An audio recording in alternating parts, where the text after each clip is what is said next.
Hello दोस्तों, स्वागत है आप सभी का समसामयिक घटना चक्र के इस ऑनलाइन प्लेटफॉर्म पर। मैं मोहित आप सभी का स्वागत करता हूं। आज अपने इस वीडियो में हम लोग बात करेंगे 9 सितंबर 2025 के महत्वपूर्ण करंट अफेयर की, जो आपके विभिन्न पत्र पत्रिकाओं से लिए गए हैं और आपकी आगामी परीक्षाओं के लिए बहुत महत्वपूर्ण है। इसमें आपको देखा जाए, क्लास जो हमारी होती है, इसमें आपको डेली न्यूज़पेपर बेस्ड जो करंट अफेयर होते हैं, वहां से आपको प्रीलिम्स के फैक्ट्स मिल जाते हैं इंपॉर्टेंट, जो आपकी परीक्षा के लिए महत्वपूर्ण है।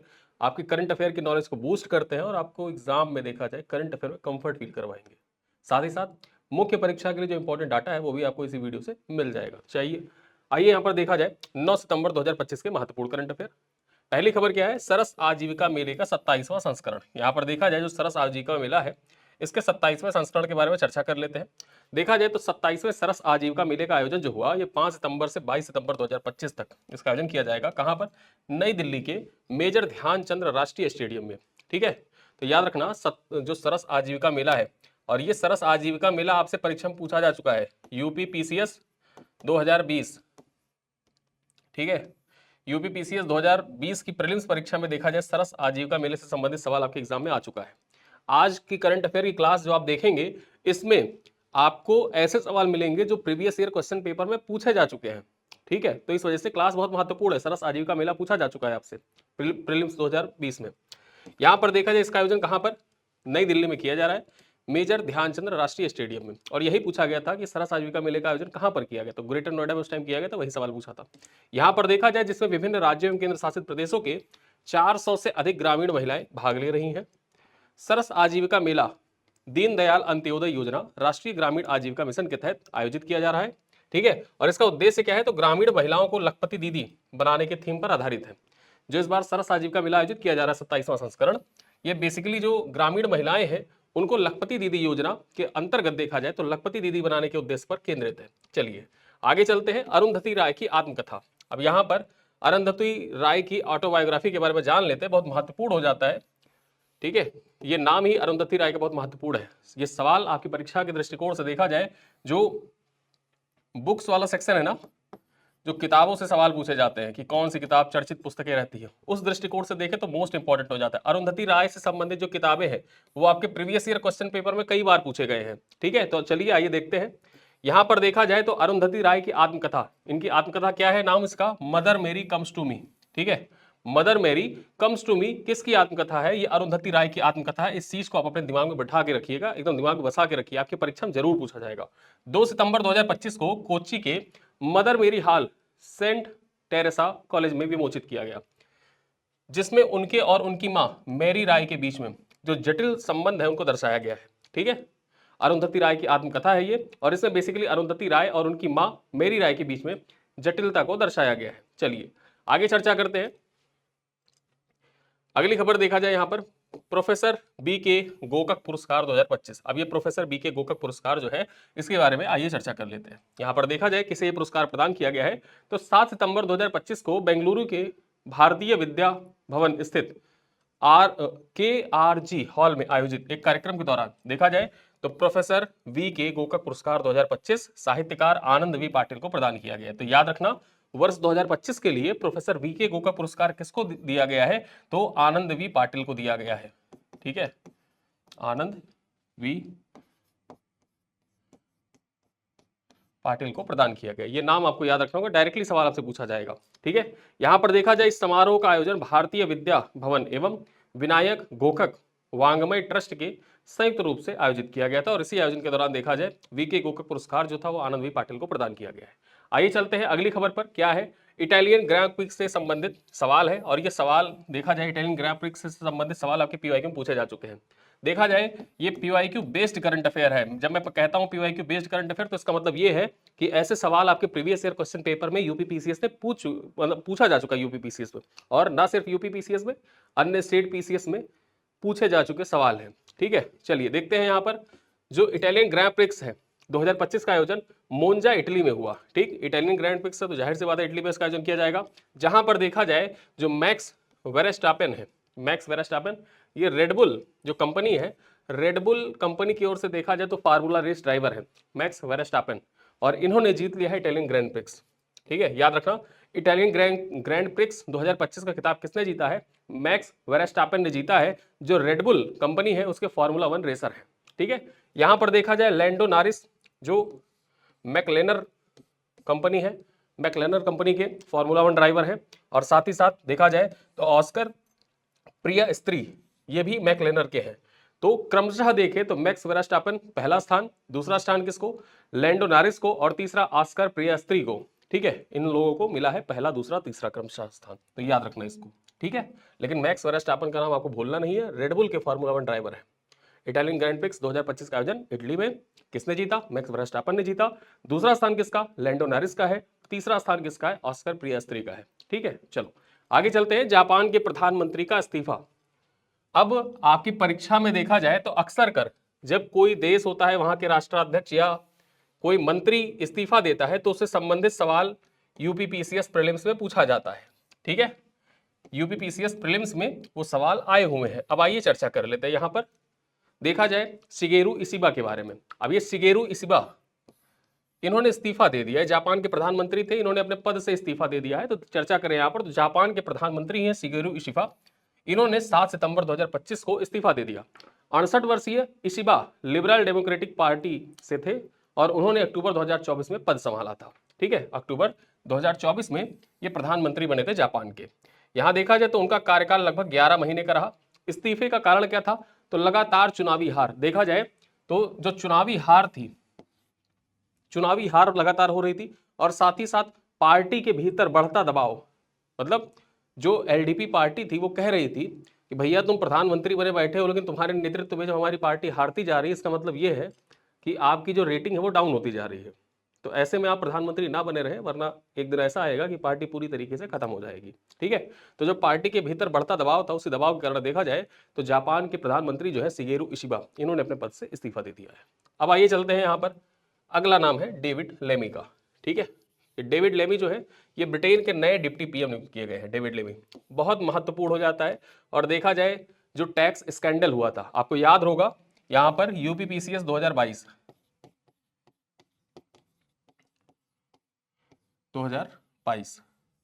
नहीं 2023 में। ठीक है, यूपीपीसीएस 2023 में टैक्स स्कैंडल वाला सवाल आया था कि टैक्स स्कैंडल के कारण किसने इस्तीफा दे दिया अपने पद से, और वो ब्रिटेन की ही थी, वित्त मंत्री ब्रिटेन की, तो उन्होंने इस्तीफा दिया था।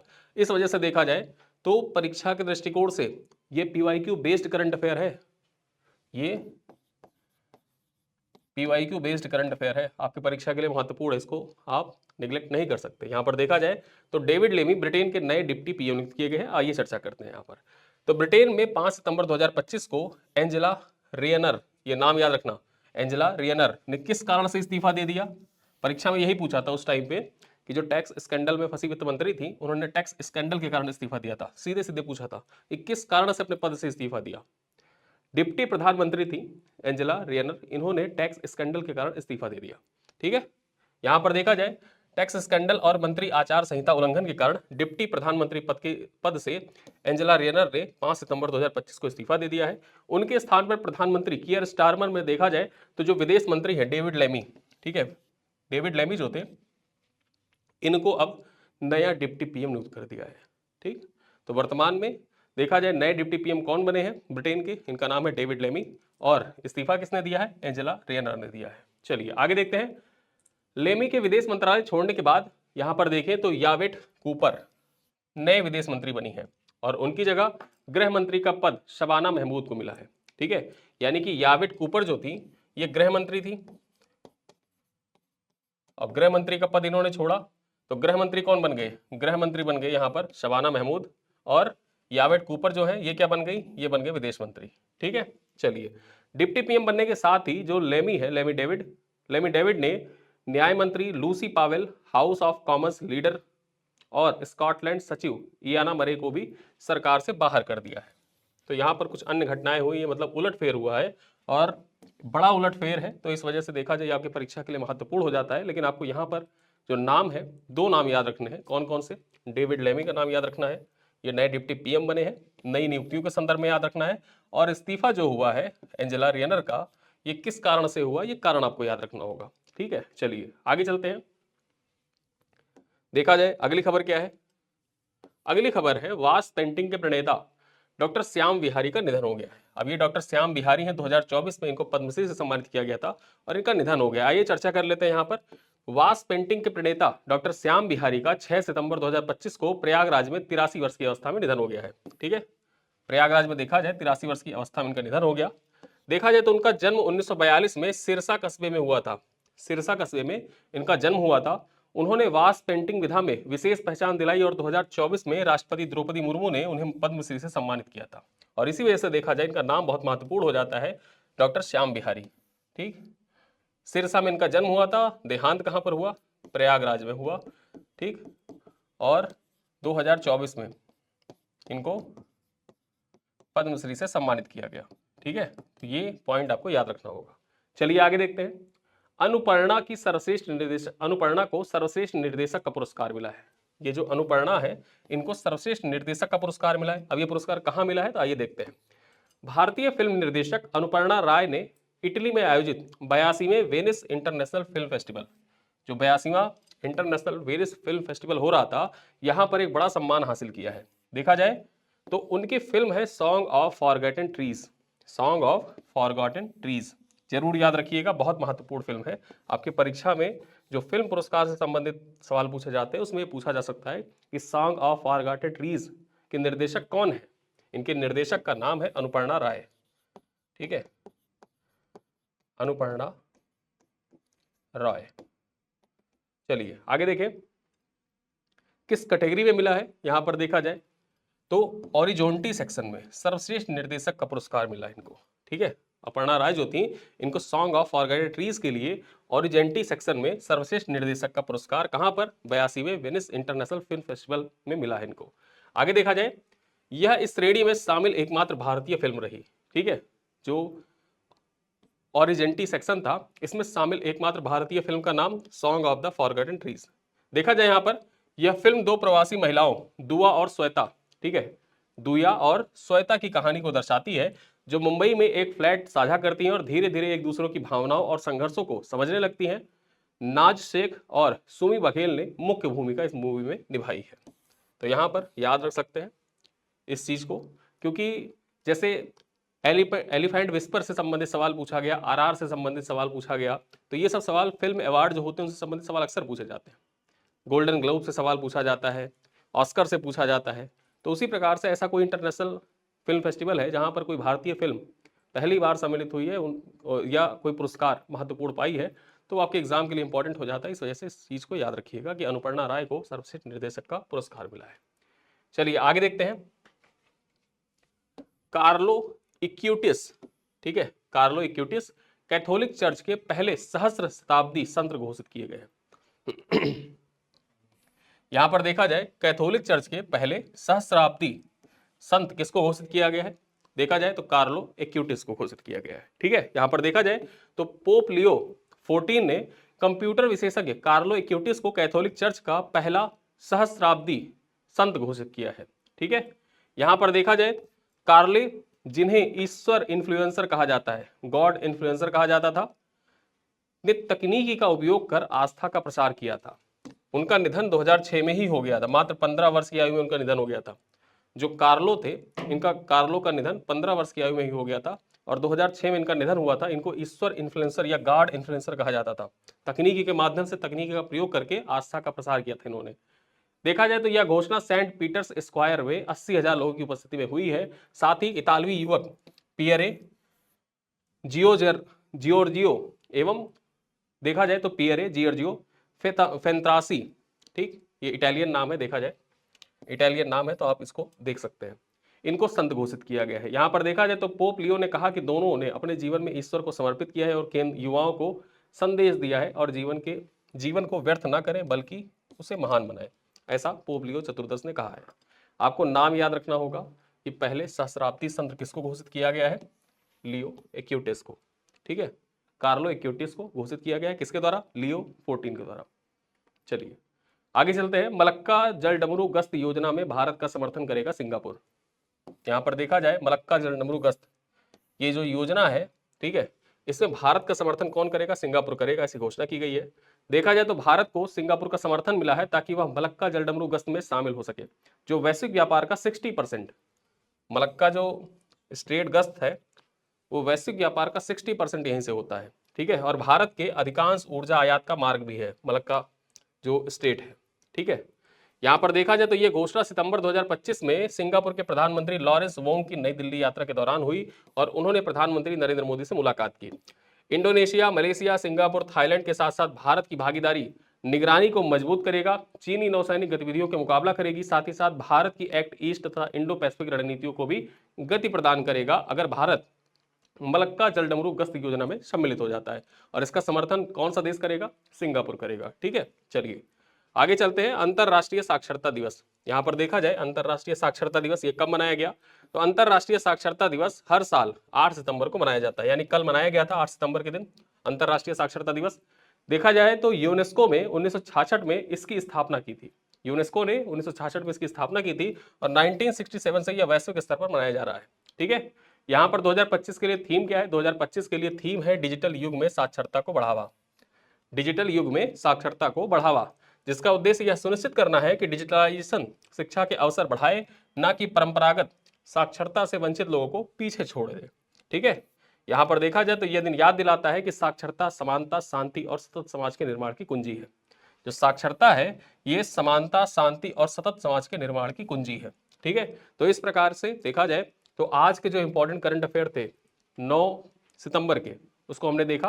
कुछ प्रश्न है आपके लिए जिनका उत्तर आप कमेंट बॉक्स में दें। पहला प्रश्न क्या कह रहा है? 27वां सरस आजीविका मेला कहां आयोजित किया जा रहा है? India gate, Pragati Maidan, major Dhyanchand stadium या तालकटोरा स्टेडियम में? क्वेश्चन नंबर 2 है अरुंधति राय की आत्मकथा से संबंधित कथनों पर विचार करें। पहला पॉइंट क्या कह रहा है कि आत्मकथा का नाम है मदर मेरी कम्स टू मी। दूसरा कथन कह रहा है कि इसका विमोचन मुंबई में हुआ। तीसरा कथन कह रहा है कि पुस्तक उनके और उनकी मां मैरी राय के संबंधों पर आधारित है। अब आपको सही विकल्प चुनना है, केवल 1 और 2 सही है। फिर दूसरा बी कह रहा है केवल 1 और 3 सही है। सी कह रहा है 2 और 3 सही है और डी कह रहा है कि सभी सही हैं। तो आप बताएं यहां पर कि तीनों विकल्प में मतलब तीनों जो ऑप्शन दिए हैं इनमें से कौन सा उत्तर सही है। क्वेश्चन नंबर 3 क्या कह रहा है कि 7 सितंबर 2025 को जापान के प्रधानमंत्री शिगेरू इशिबा ने इस्तीफा दे दिया है। क्यों दिया है? स्वास्थ्य कारणों से, भ्रष्टाचार के आरोपों से, लगातार चुनावी हार और पार्टी के दबाव से, अंतरराष्ट्रीय विवादों से। कौन सा कारण रहा जिस कारण से शिगेरू इशिबा ने इस्तीफा दे दिया अपने पद से? क्वेश्चन नंबर 4 देखा जाए तो डेविड लेमी को ब्रिटेन का डिप्टी पीएम क्यों नियुक्त किया गया है? यहां पर देखा जाए न्याय मंत्रालय खाली था, एंजेला रेयनर की टैक्स स्कैंडल में इस्तीफा दिया इस कारण से, या प्रधानमंत्री कियर स्टीमर की विदेश नीति में सुधार हुआ इस कारण से, या विपक्ष का दबाव था? क्या कारण था कि डेविड लेमी को ब्रिटेन का डिप्टी पीएम बनाया गया है? और अंतिम सवाल है कि अनुपर्णा राय की film song of the forgotten trees को कौन सा सम्मान मिला है? कांस सर्वश्रेष्ठ पटकथा पुरस्कार, बर्लिन फिल्म पुरस्कार, वेनिस फिल्म में फेस्टिवल ऑरिजोंटी श्रेणी के सर्वश्रेष्ठ निर्देशक का पुरस्कार, या Toronto film creators award, Toronto film critics award से सम्मानित किया गया? तो यहाँ पर देखा जाए 4 ऑप्शन है और आपको बताना है कि जो सॉन्ग ऑफ फॉरगॉटन ट्रीज है इसके लिए अनुपर्णा राय को कौन सा सम्मान मिला है। ठीक है, तो ये 5 सवाल आपसे पूछे गए हैं और इन 5 सवालों का उत्तर मैं पूरी उम्मीद करता हूँ कि आप कमेंट बॉक्स में जरूर देंगे। जो सवाल आपसे पूछे जाते हैं कमेंट बॉक्स में उनका उत्तर जरूर दिया करें। वीडियो पसंद आया करें तो लाइक किया करें ताकि यूट्यूब भी आगे रिकमेंड करता रहे लोगों को कि हाँ डेली बेसिस पर करंट अफेयर की महत्वपूर्ण जो जानकारियाँ होती हैं वो आपके बीच लाई जा रही हैं। ठीक है, तो चलिए इन्हीं सब बातों के साथ मैं करता हूँ वीडियो को समाप्त। मिलते हैं अगली क्लास में, तब तक के लिए धन्यवाद।